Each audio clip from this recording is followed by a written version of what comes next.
नमस्कार, हमारा उत्तर प्रदेश देख रहे हैं आप और मैं हूं आपके साथ गौरव राजेंद्र। बुलेटिन की शुरुआत करते हैं। उत्तर प्रदेश का पर्यटन आकर्षण का केंद्र कहे जाने वाले गोरखपुर के रामगढ़ताल में सीएम योगी आदित्यनाथ ने फ्लोटिंग रेस्टोरेंट फ्लोट का लोकार्पण किया है। इसी के साथ सीएम ने ग्रीनवुड अपार्टमेंट आवासीय परियोजना के आवंटियों को प्रमाण पत्र वितरित भी किया है। मैं सबसे पहले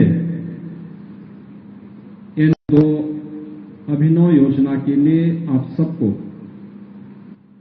हृदय से बधाई देता हूं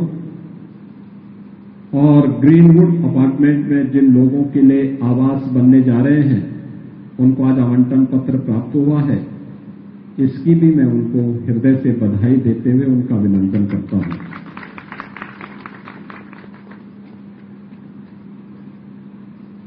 गोरखपुर आज से 15 वर्ष 20 वर्ष पहले इस नाम से लोगों के मन में एक भय होता था।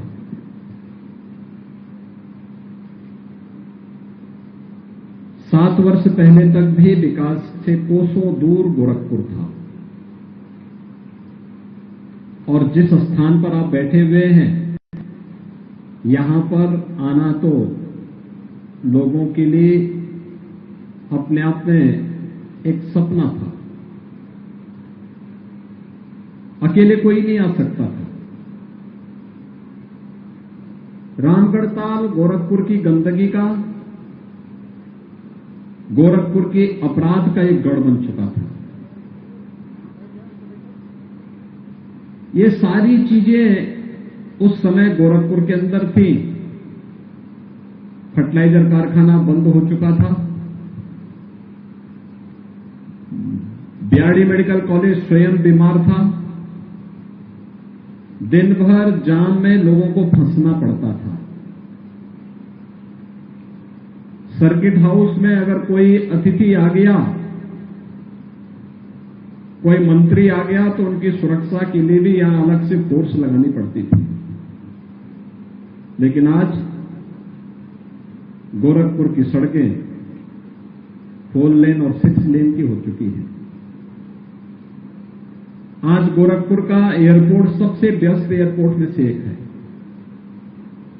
आज गोरखपुर में रेलवे की बेहतरीन कनेक्टिविटी है। आज गोरखपुर में फर्टिलाइजर कारखाना फिर से चालू हो चुका है।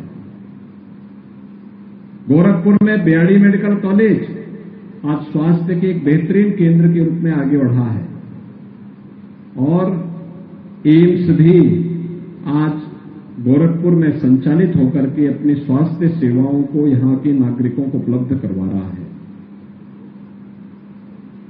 रामगढ़ताल जो कभी स्वयं मृतप्राय सा हो गया था, आज 1800 हेक्टेयर क्षेत्र में एक बेहतरीन प्राकृतिक झील के रूप में पूरे देशवासियों को, हर पर्यटकों को अपनी ओर आकर्षित कर रहा है। यहां पे अब नए नए होटल बन रहे हैं। पिछले दिनों हम लोगों ने यहां पे क्रूज सेवा प्रारंभ की थी और आज एक फ्लोटिंग रेस्टोरेंट जो 3 मंजिला है उसको भी आज यहां प्रारंभ किया जा रहा है। ये सुविधाएं परिवार के साथ अगर किसी का मन हुआ कि हम किसी झील के किनारे परिवार के साथ आज जलपान करेंगे, आज दोपहर का भोजन करेंगे या आप रात्रि का भोजन करेंगे, हो सकता है कभी सद्बुद्धि आए और रवि किशन जी ही बोले कि मैं गोरखपुर वालों को आज यहां पे 150 लोगों को, 300 लोगों को एक साथ भोजन करवाना चाहता हूं। भगवान करे कभी ऐसी बुद्धि आई गई तो बगल में उनका घर है तो स्वयं यहां लोगों को बुला करके करवा सकते हैं भोजन आराम से। तो मैं कह रहा हूं बुद्धि पे निर्भर करता है। लेकिन पहले सुविधा नहीं थी और उनके पास भी बहाना था, लेकिन अब बहाना भी नहीं चलेगा, लेकिन आपको सुविधा भी मिल जाएगी। ये आधुनिक सोच के साथ साथ विकास के प्रति और पर्यटकों को अपने प्रति आकर्षित करने के साथ साथ ढेर सारे लोगों के लिए रोजगार की सुविधा को भी आकर्षित करने का एक माध्यम बनता है। आखिर गोरखपुर के जो लोग बाहर काम करते हैं या पूर्वी उत्तर प्रदेश के जो लोग बाहर काम करते हैं, आखिर उनकी भी तो इच्छा होगी कि उन्हीं के घर में उनको सुविधा प्राप्त हो। और अच्छा है, यहां पे जो मिलेगा कम से कम वो हापुड़ वाला जूस तो नहीं मिलेगा ना, या थोक लगा करके वे रोटियां तो नहीं मिलेंगी, या तो शुद्ध मिलेगा जो भी मिलेगा। और इसलिए आज जब मैं यहां पर इस फ्लोटिंग रेस्टोरेंट का शुभारंभ हम लोग कर रहे हैं, तो इस अवसर पर आप सब इसका आनंद ले पाएंगे। गोरखपुर आने वाले अतिथियों को इधर यहां पर लेकर के आने में आपको सफलता प्राप्त होगी। लोगों को लगेगा कि देखिए गोरखपुर में सभी सुविधाएं जो कहीं 5 स्टार होटल्स में प्राप्त होती हैं देश में, दुनिया में, और इतनी बेहतरीन लेक को उपयोग किया जा रहा है। इस लेक के चारों तरफ हम सड़क बना रहे हैं।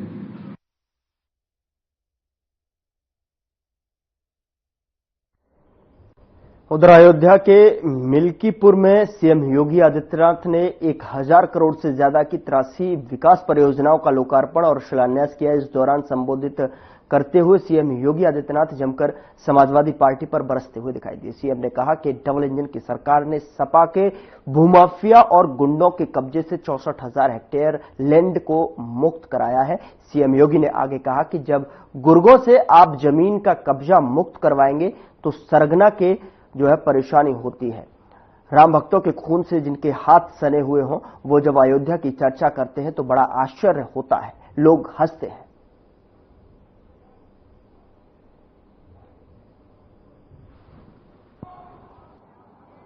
पंद्रह करोड़ लोग उत्तर प्रदेश में फ्री में राशन का लाभ प्राप्त कर रहे हैं। आज जो ये सुविधा मिल रही है, क्या 17 के पहले संभव था? 17 के पहले गरीब का राशन समाजवादी पार्टी के गुंडे हजम कर जाते थे। किसी गरीब को राशन नहीं मिलता था। किसी भी जिले का जो जितना बड़ा माफिया था, जितना बड़ा गुंडा था, वह समाजवादी पार्टी का शागिर्द था, उनका पदाधिकारी था।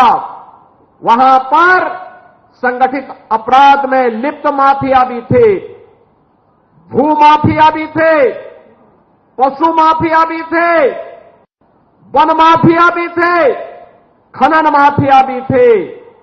एक एक कोई भी माफिया किसी भी क्षेत्र का होगा, वह समाजवादी पार्टी से प्रदेश के अंदर जुड़ा हुआ था। और परिणाम क्या था? ये माफिया की पैरेलल सरकार चलती थी। बबुआ अपने घर के बाहर नहीं निकलता था। बबुआ 12 बजे सो के उठता था और प्रदेश की जनता पिसती थी। माफिया समानांतर सरकार चला करके अराजकता और गुंडागर्दी का एक और तांडव करते थे। दूसरी तरफ मुस्लिम तुष्टीकरण की हद को पार करते हुए पर्व और त्योहारों में भी इन्होंने किस कदर अराजकता फैलाई थी, किस कदर अराजकता फैलाई थी। होली हो या दीपावली, रक्षाबंधन हो या शिवरात्रि, रामनवमी हो या जन्माष्टमी, इन पर्व और त्योहारों को इन्होंने बैन कर दिया था। यहां तक कि जन्माष्टमी के आयोजन को थाना, पुलिस लाइन और जेलों में इन्होंने रोक लगा दी थी।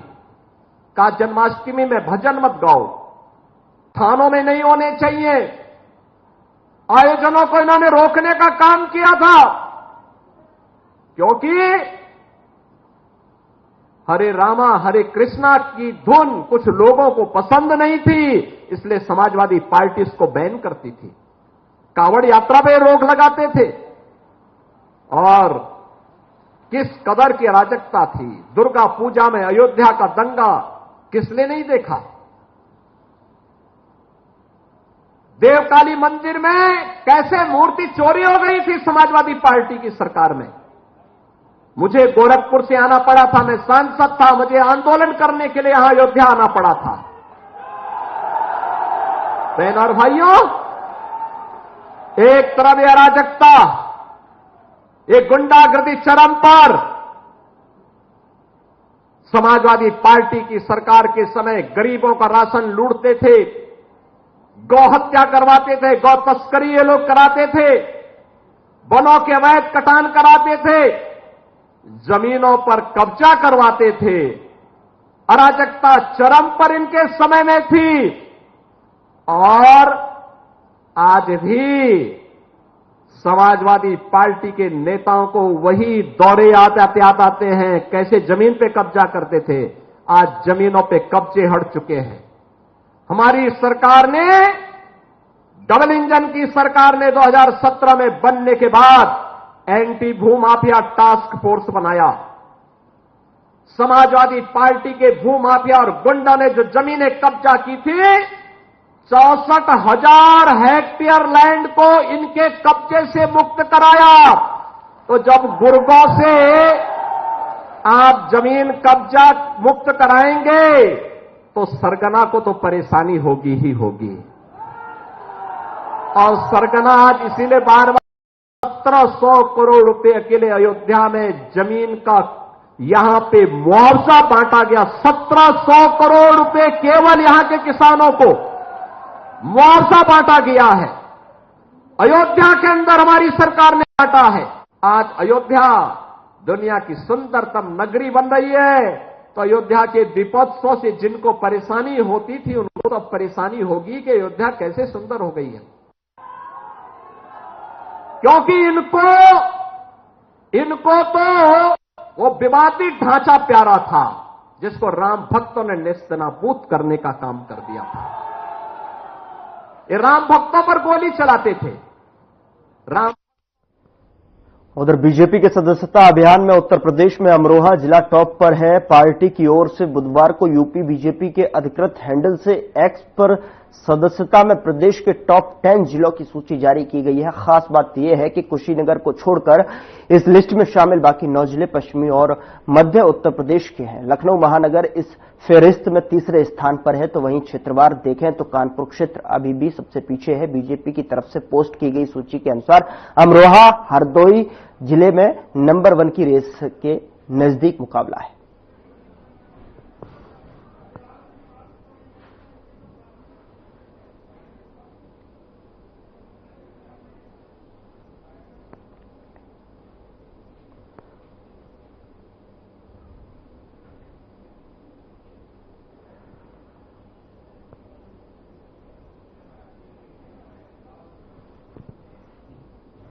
उधर दिल्ली में मोदी सरकार के तीसरे कार्यकाल के पहले 100 दिनों में सहकारिता क्षेत्र के किए गए कार्यों पर राष्ट्रीय सम्मेलन का आयोजन किया गया और इस मौके पर केंद्रीय गृह मंत्री एवं सहकारिता मंत्री अमित शाह ने कार्यक्रम को संबोधित किया। उन्होंने क्या कुछ कहा, ये आपको सुनाते हैं। सहकारिता और डेयरी से जुड़े हुए प्यारे भाइयों बहनों, आप सभी का हृदय से मैं स्वागत करता हूं। मोदी जी की तीसरी टर्म में, एनडीए सरकार की तीसरी टर्म में सहकारिता के मंत्रालय की 100 दिन का आज महत्वपूर्ण दिन है, क्योंकि आज एक प्रकार से सहकारिता मंत्रालय ने जो 10 महत्वपूर्ण इनिशिएटिव इस 100 दिन में लिए हैं, उसमें से 3 इनिशिएटिव को आज एक ही मंच से लॉन्च किया जाता है। लगभग 3 साल पहले सालों से प्रतीक्षित एक मांग थी कि देश के 15 से अधिक क्षेत्रों में अलग अलग प्रकार की गतिविधियों से जुड़े सहकारिता आंदोलन को एक होलिस्टिक अप्रोच के साथ, सम विकास की दृष्टि के साथ देश भर में हर गांव तक पहुंचाने के लिए, विकसित करने के लिए राष्ट्रीय स्तर पर केंद्र सरकार में सहकारिता मंत्रालय का गठन होना चाहिए। लगभग 70 साल से मांग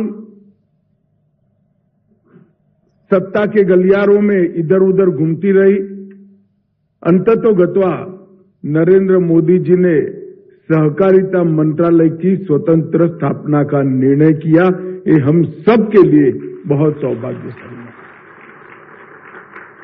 और मेरे लिए ज्यादा सौभाग्य का विषय है, क्योंकि देश का प्रथम सहकारिता मंत्री बनने का सम्मान मुझे मोदी जी ने दिया है। मित्रों, सहकारिता वह शक्ति है जो व्यक्ति की शक्तियों को सामूहिक रूप से लाकर समाज की शक्ति के रूप में परिवर्तित करती है। ईश्वर ने हर व्यक्ति में अलग अलग प्रकार की शक्तियां दी, मगर कोई एक व्यक्ति सब कुछ नहीं कर सकता है। सहकारिता का मंत्र ही ये है कि सब साथ में आए, सबकी अच्छाइयां एकत्रित हो और सबकी अच्छाइयां एकत्रित होते ही सबकी कमियां कहीं दिखाई न पड़े और इस सब अच्छाइयों का जो योग है वो राष्ट्र के विकास में आगे बढ़े। और इस सहकारिता का मंत्र कई जगह पर चमत्कारिक परिणाम दिखाया है, परंतु बहुत लंबे समय में चलते हमारे देश में सहकारिता आंदोलन एक प्रकार से अप्रासंगिक बनता जा रहा था। स्वाभाविक रूप से 70 साल में देश में बहुत सारा परिवर्तन हुआ। देश के एडमिनिस्ट्रेटिव खाके पे परिवर्तन हुआ, टेक्नोलॉजी आगे बढ़ गई, अर्थतंत्र के इकोनॉमी के आयाम बदले गए और अर्थतंत्र के चलन में भी ड्रास्टिक बदलाव आया, बहुत भरपूर बदलाव आया। ये सब के साथ सहकारिता आंदोलन के मूल तत्व को संभालकर सहकारिता में जो परिवर्तन करने की जरूरत थी वो समय अनुकूल परिवर्तन नहीं किए गए।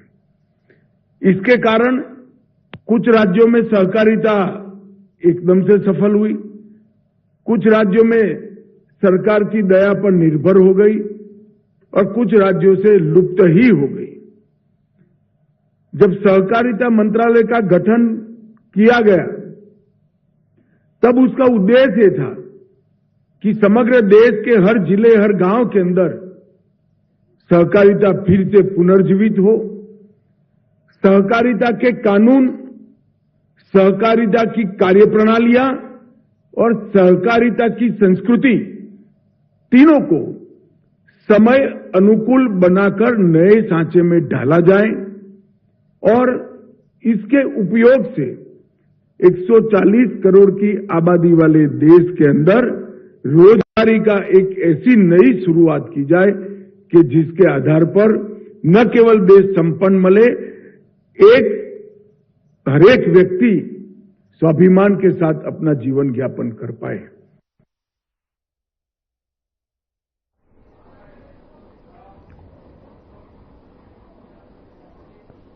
उधर दिल्ली के अंबेडकर इंटरनेशनल सेंटर में श्रीपाद दामोदर सातवलेकर कृत वेदों के हिंदी भाष्य के तृतीय संस्करण के लोकार्पण कार्यक्रम में संघ प्रमुख डॉक्टर मोहन भागवत पहुंचे। इस मौके पर उन्होंने कार्यक्रम को संबोधित करते हुए कहा कि वेद भौतिक और आध्यात्मिक ज्ञान की निधि और अखिल ब्रह्मांड के मूल हैं। वे सारी दुनिया को जोड़ने का काम करते हैं। उन्होंने साथ ही कहा कि वेद सनातन धर्म का आधार है। नागरिक सज्जन, माता भगिनी, वेद और भारत ये कोई दो बातें नहीं है। वेदों में ज्ञान है और ज्ञान दोनों प्रकार का है, भौतिक भी है, आध्यात्मिक भी है। भगवान ने गीता में कहा है त्रैगुण्य विषयाद वेदा।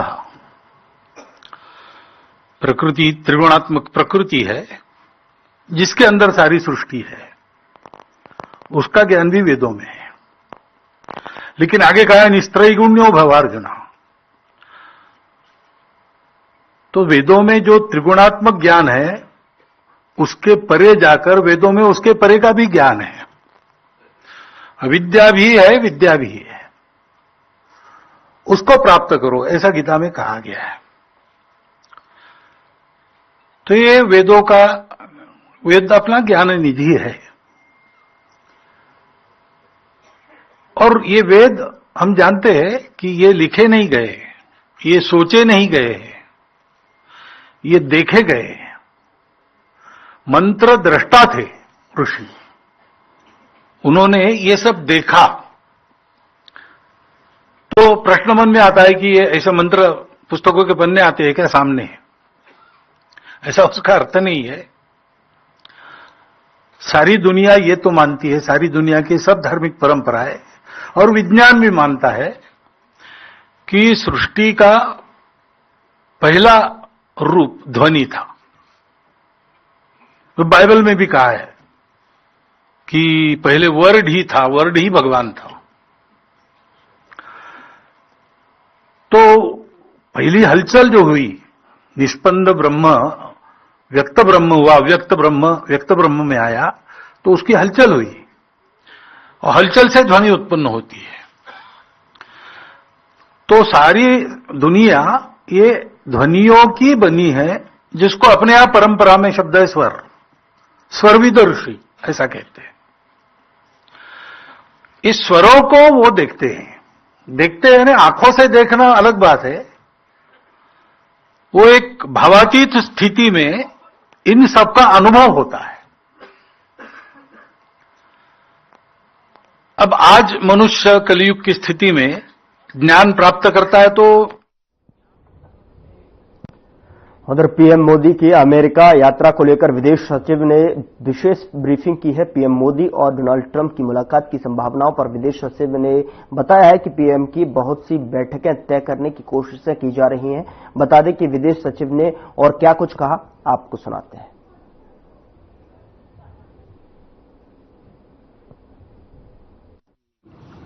क्या श्री जो पूर्व राष्ट्रपति हैं श्री डोनाल्ड ट्रंप, उनके साथ प्रधानमंत्री जी की मोदी जी की भेंट होगी या नहीं? देखिए, जैसा मैंने पहले ही कहा कि प्रधानमंत्री जी के साथ कई सारी मीटिंग्स इस समय हैं जिनको हम फिक्स करने की कोशिश कर रहे हैं।